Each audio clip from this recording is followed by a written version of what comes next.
Oh, your girl's frizzy. What's up, guys? Welcome back to my channel. It is me, Alicia, a first-year medical student, and today's video is going to be about my preferred method to use Anki. The reason why I swear by Anki is because of its capability to help you with long-term recall. Already, I'm seeing an improvement in my long-term recall, and spaced repetition is the key to that. So the cards that I use primarily are going to be closed cards, basic cards, which just have a front and back. The front is the question, the back is the answer, and image occlusion. I love image occlusion, but that is one of those things that can really take up your time. I basically have 4 main bullet points that we're gonna address. The issues that a lot of people have with Anki is that there's too many cards, and that has several implications. One is when you see like 600 cards due in a day, you're not very motivated. You would think that you feel like, oh, I have so much to do, I gotta get the day started. But psychologically, it just doesn't have a positive impact. But also with there being that many cards, it can take you a really long time to make those cards. And then the other part of that is it also takes too long to study because you have so many cards. Now, the fourth concern that I hear people express with Anki is sometimes when they use Anki, they're really just learning the facts on the slide in a very disconnected way as opposed to a big picture, like making connections between ideas. And that also has to do with how you're making your card. So I'm going to show you my computer screen and show you the way that I use Anki and how it addresses these 4 concerns and allows me to be really, really efficient. Most of the methods that I use now, actually, I must say, are methods that I learned by watching the MD Journey. Dr. Lux. Of course, have to give credit where credit is due. I didn't come up with these methods, but I thought I would at least share them for my viewers if you haven't seen any of his videos yet. And definitely check out his channel as well. Okay, so we are going to start on my iPad because this is pretty much where my process begins. So I have an education folder where I have a lot of the apps that I've used for school. Notability is my favorite app to use to annotate my lecture slides. I'll just pull up the video of my professors giving the lecture on my laptop, and then I'll pull up the slides in Notability, and I'm able to annotate them there. I used to put slides into Anki before even annotating them, and then I would go back, watch the lecture, and then type in all the annotations directly in Anki.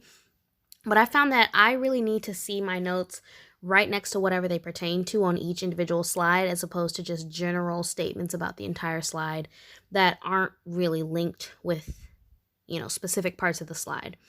So here's just a few examples where I have things numbered, I have things circled, I have just words that describe something on the slide.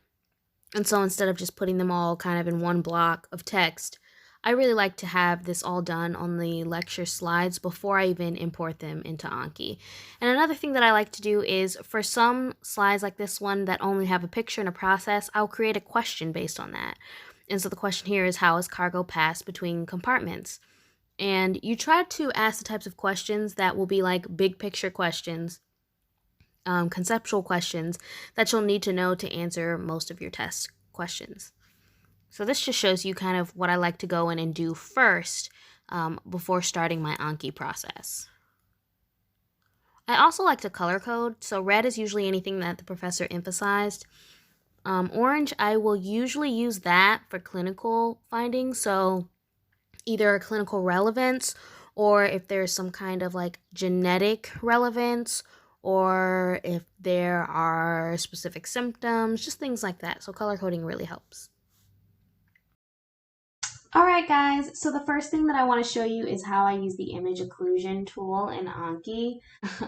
Okay, so I started using these new methods probably around week 3 of med school. We are now going into week 6. So the first 2 weeks, I had literally like 1,200 Anki cards just within this bi-weekly 1 deck. And so I went back and I decided it was kind of tedious to do, which is why I recommend you start using Anki this way. But I got rid of all the extra image occlusion cards and just everything that was like a little bit too granular. And so I went from 1,200 cards to 617 cards. So I essentially cut that entire deck in half. Now, I don't really like, this can be overwhelming with all these card types. If you actually look at it, this is the basic card type and different types of basics, but it's still basic.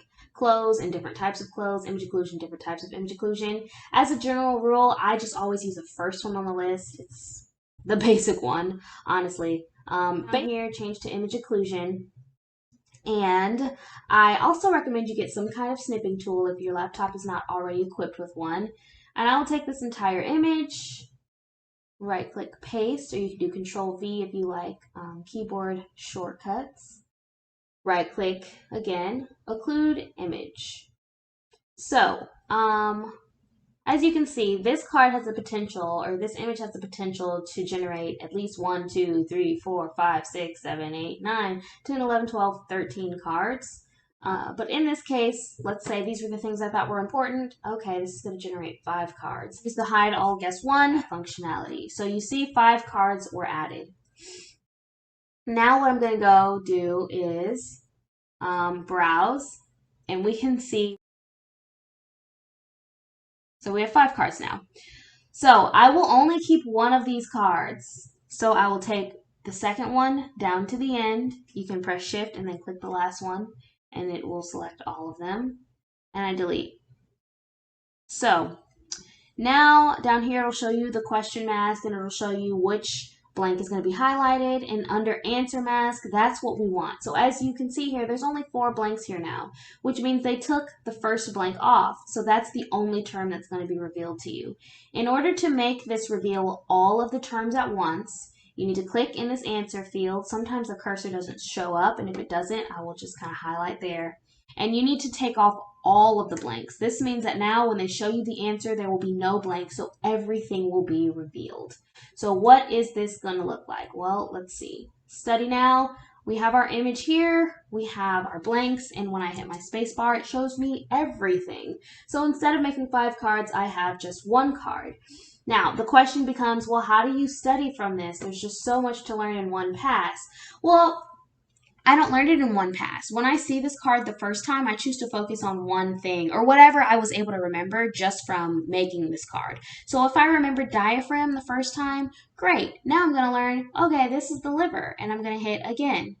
Okay? And then the next time that I see this card, because you're going to have multiple cards that you're cycling through, I'm going to see, did I remember those first 2 blanks? This is a diaphragm. This is the liver. Let me learn something else. So then I will learn the 3rd blank. Lesser omentum, this image. So that's kind of all I have to say about image occlusion. It makes it a lot more efficient. It keeps your card count way down.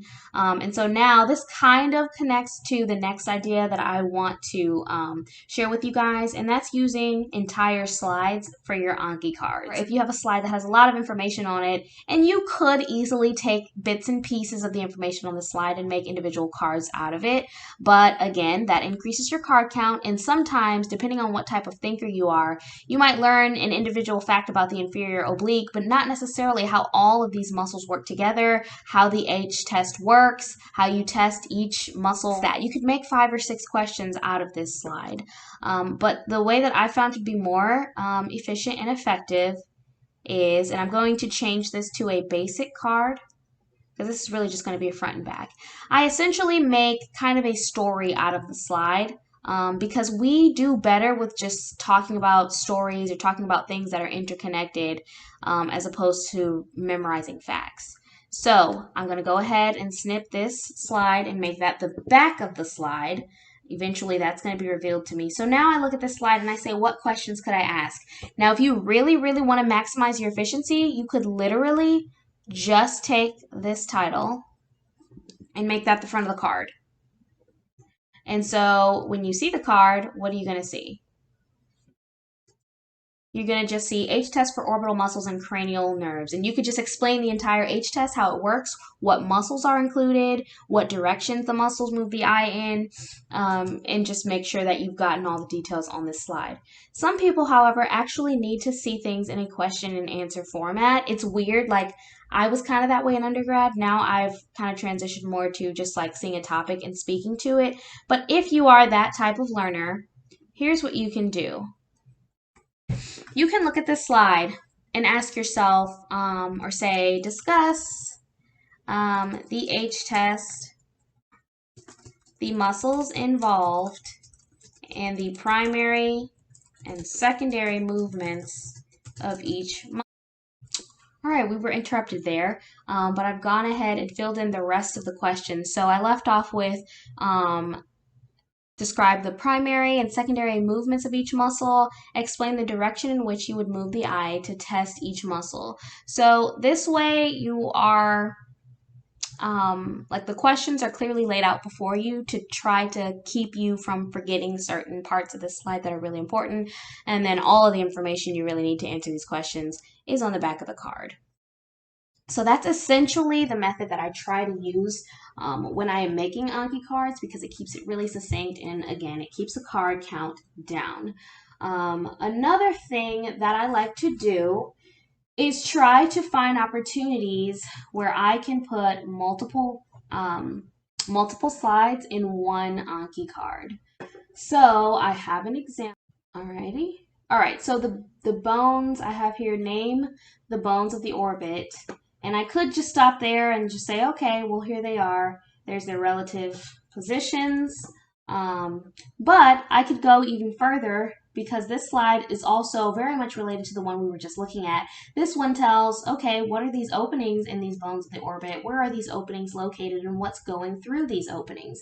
And those are all very interconnected ideas. So over here you'll see I have named the bones of the orbit, relative positions, the openings within these bones, list the structures, that pass through these openings. So as you become comfortable with this, maybe you can decide, you know what, now I feel comfortable enough with this method that I can actually put 3 slides on a card. So a follow-up question could be, what is the significance of the annulus of Zinn, and what structures pass through it? And then I could even add this slide to this card. So now I have covered 3 slides in one Anki card. And if that's not efficiency, I don't know what is. All right, and you do the same thing with this. If you don't know everything and all the questions that you're quizzing yourself on at first, you pick one of the questions and start there. Name the bones of the orbit and their relative positions. And the first time you see this, you try to recall all these bones. If you don't get it the first time, you hit again and then you move on.